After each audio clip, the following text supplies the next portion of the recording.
Chapter 4 Tweedledum and Tweedledee.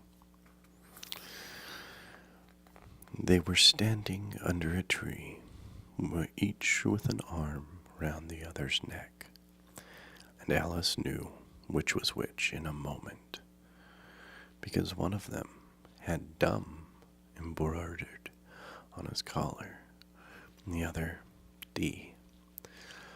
"I suppose they've each got Tweedle around at the back of the collar," she said to herself. They stood still. They stood so still that she quite forgot that they were alive, and she was going round to see the word Tweedle was written at the back of the collar when she was startled by a voice coming from the one marked dumb.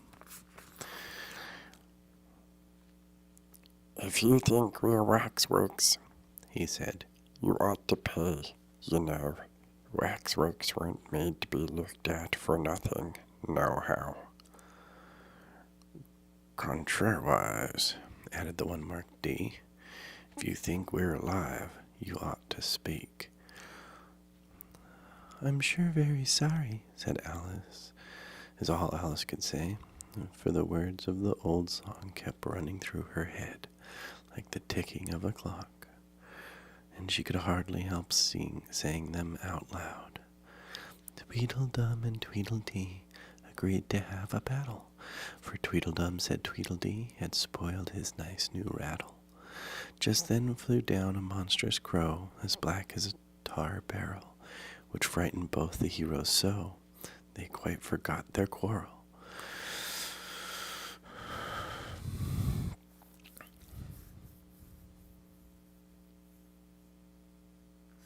"You know what I'm thinking about," said Tweedledum. "but it isn't so, nohow." "Contrariwise," continued Tweedledee, "if it was so, it might be, and if it were so, it would be. But as it isn't, it ain't. That's logic."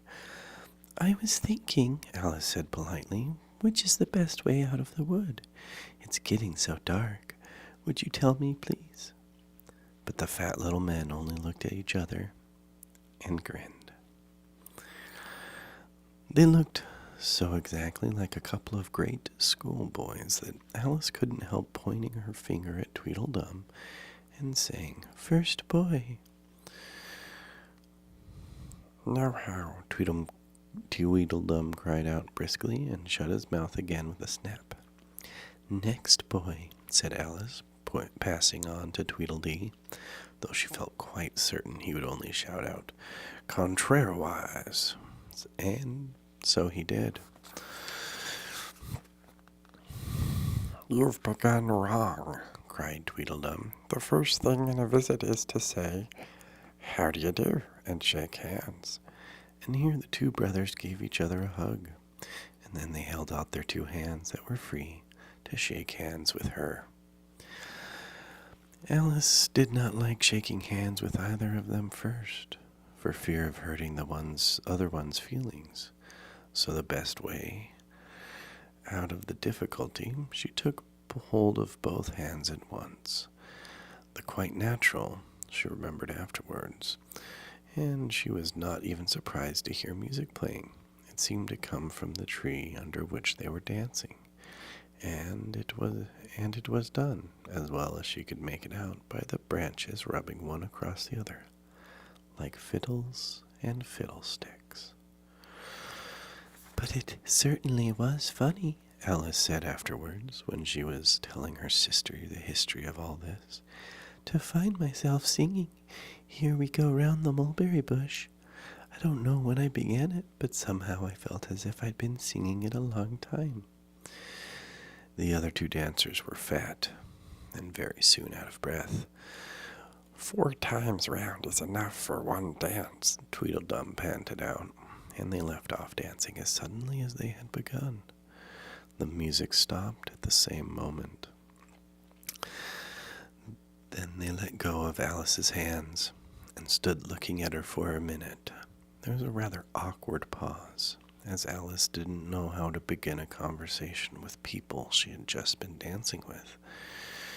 "It It would never do to say, "How do you do?" now, she said to herself. We seem to have got beyond that. Somehow. I hope you're not much tired, she said at last. No how, and thank you very much for asking, said Tweedledum. So much obliged, said Tweedledee. You like poetry? Yes, pretty well. Some poetry, Alice said doubtfully. Would you tell me which road leads out of the wood?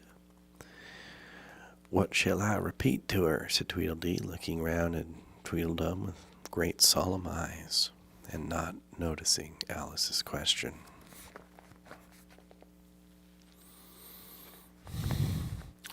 The walrus and the carpenter is the longest, Tweedledum replied, giving his brother an affectionate hug.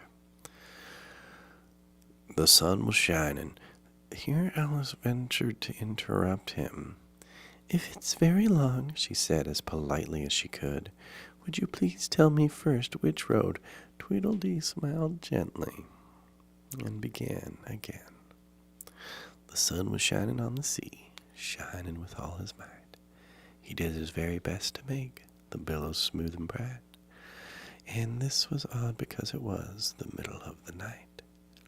The moon was shining sulkily because she thought the sun had got no business to be there after the day is done.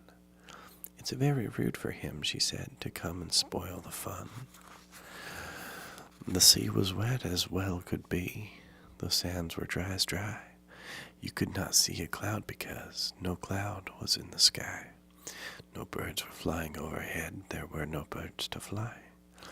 The walrus and the carpenter were walking close at hand. They wept like anything to see such quantities of sand. If this were only cleared away, they said it would be grand. If 7 maids with 7 mops swept it for half a year, do you suppose, the walrus said, that they would get it clear? I doubt it, said the carpenter. I shed a bitter tear. We oysters, come and walk with us, the walrus did beseech. A pleasant walk, a pleasant talk, along the briny beach. We cannot do with more than 4 to give a hand to each. The eldest oyster looked at him, but never a word he said. The eldest oyster winked his eye and shook his heavy head, meaning to say he did not choose to leave the oyster bed. But 4 young oysters hurried up, all eager for the treat. Their coats were brushed, their faces washed, their shoes were clean and neat. And this was odd because, they hadn't any feet. 4 other oysters followed them, and yet another 4, and thick and fast they came at last, and more and more and more, all hopping through the frothy waves and scrambling to the shore. The walrus and the carpenter walked on a mile or so, and then they rested on a rock conveniently low, and all the little oysters stood and waited in a row. The timers calm, the walrus said, and talk of many things, of shoes and ships and sealing wax, of cabbages and kings, and why the sea is boiling hot, and whether pigs have wings. But wait a bit, the oysters cried, before we have our chat, for some of us are out of breath, and all of us are fat. No hurry, said the carpenter. They thanked him much for that. A loaf of bread, the walrus said, that is what we chiefly need. Pepper and vinegar besides, are very good indeed. Now if you're ready, oysters dears, we can begin to feed. But not on us, the oysters cried, turning a little blue. After such kindness, that would be a dismal thing to do. The night is fine, the walrus said. Do you admire the view? It was kind of you to come, and you are very nice. The carpenter said nothing. Cut us another slice. I wish you were not quite so deaf. I've had to ask you twice. It seems a shame, the walrus said, to play them such a trick, after we've brought them out so far and made them trot us quick. The carpenter said nothing, but the butter spread too thick. I weep for you, the walrus said. I deeply sympathize. With sobs and tears he sorted out those of the largest size, holding his pocket handkerchief before his streaming eyes. Oi, oysters, said the carpenter, you've had a pleasant run.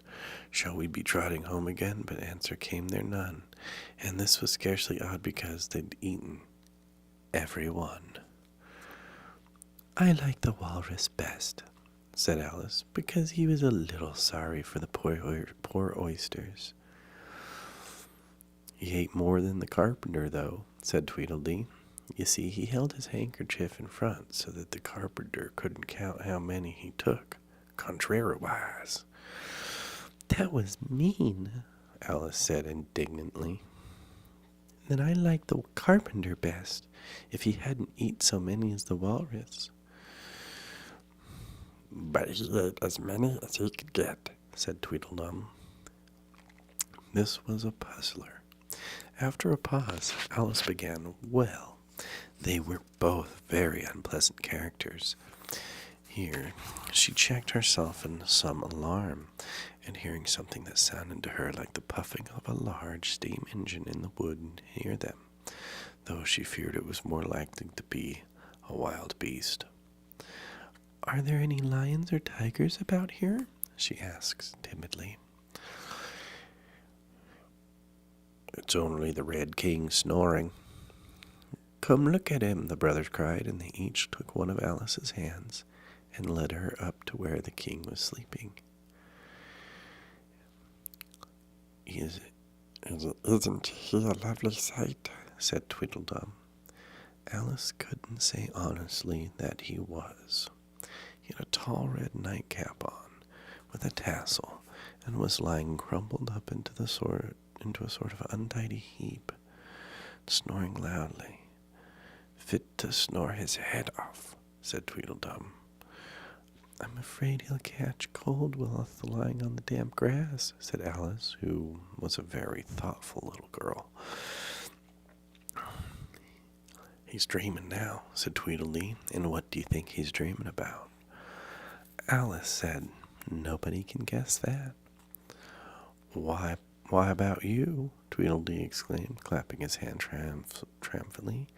And if he left off dreaming about you, where do you suppose you'd be?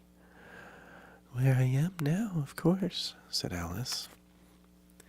Not you, Tweedledee retorted contemptuously. You'd be nowhere. Why, you're only a sort of thing in this dream. If the king we took was to wake, added Tweedledum, you'd go out, bang, just like a candle. I shouldn't, Alice exclaimed indignantly. Besides, if I'm only a sort of thing in this dream, what are you? I should like to know.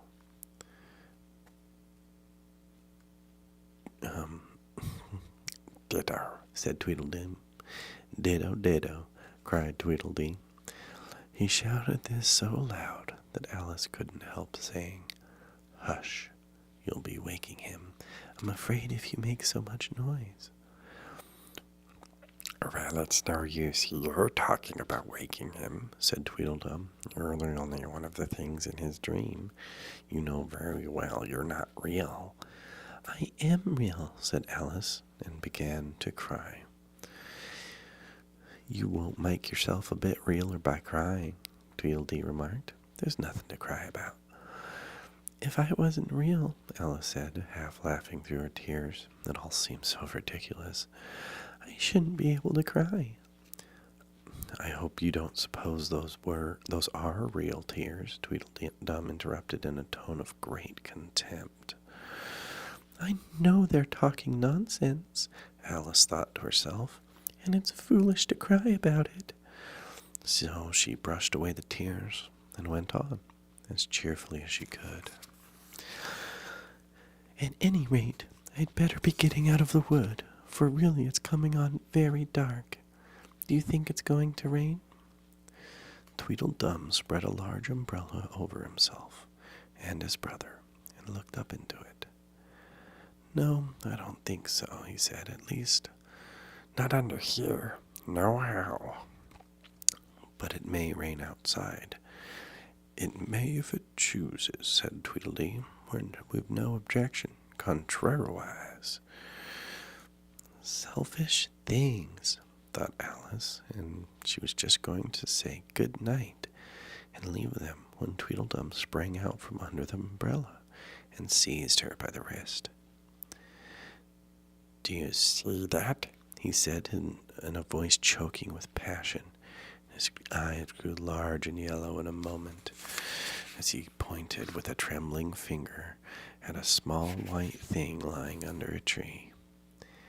It's only a rattle, Alice said after careful examination of the little thing. Not a rattlesnake, you know, she added, hastily thinking that he was frightened. Only an old rattle, quite old and broken. I know it was, cried Tweedledum, beginning to stamp about wildly and tear his hair. It's spoiled, of course. Here he looked at Tweedledee, who immediately sat down on the ground and tried to hide himself under the umbrella.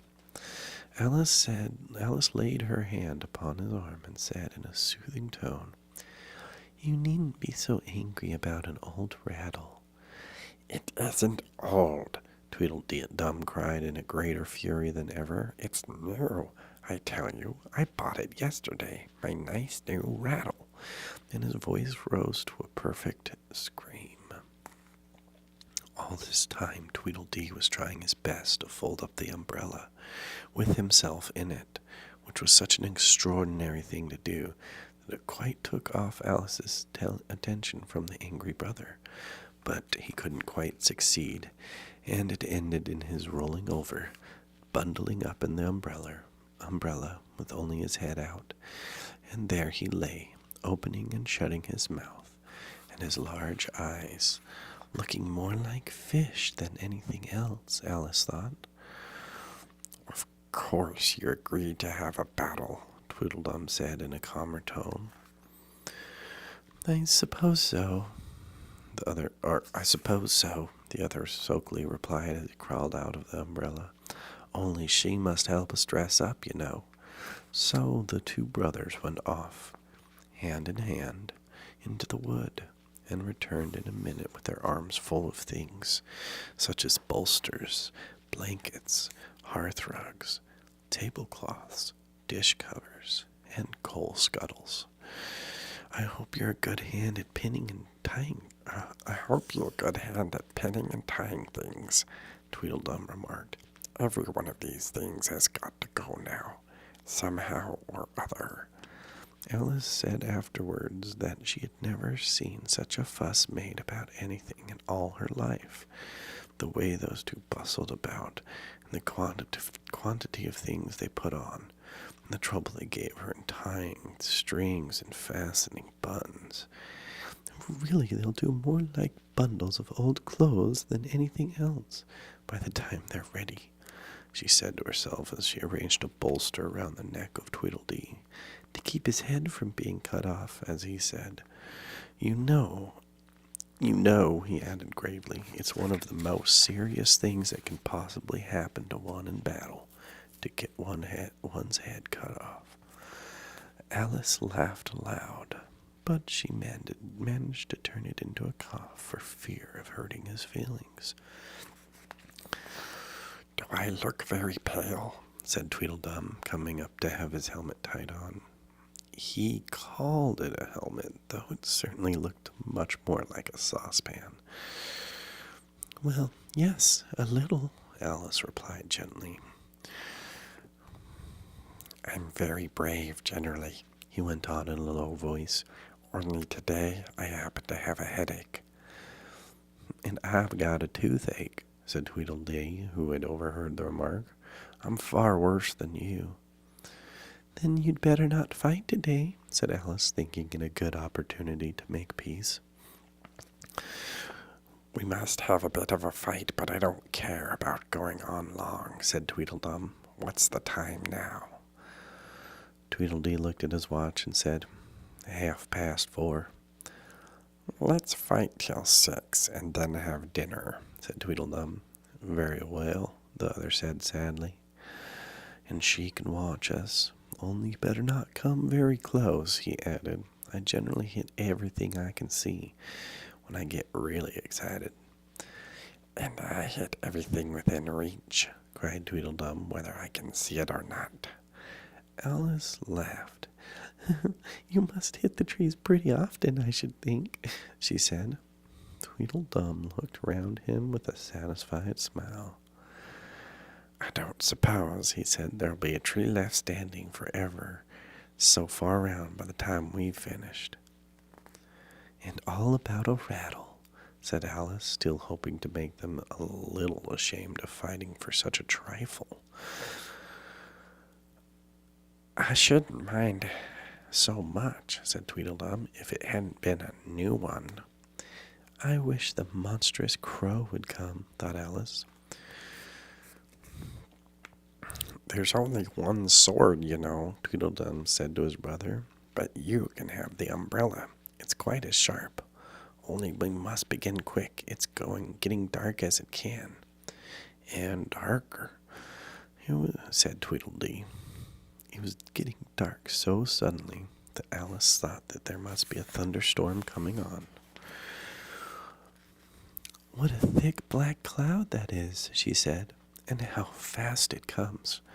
Why, I do believe it's got wings.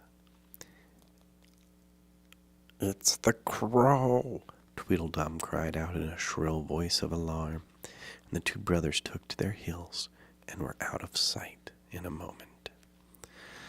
Alice ran a little way into the wood and stopped under a large tree. It can never get me here, she thought. It's far too large to squeeze itself in among the trees. But I wish it wouldn't flap its wings so. It makes quite a hurricane in the wood. Here's somebody's shawl being blown away.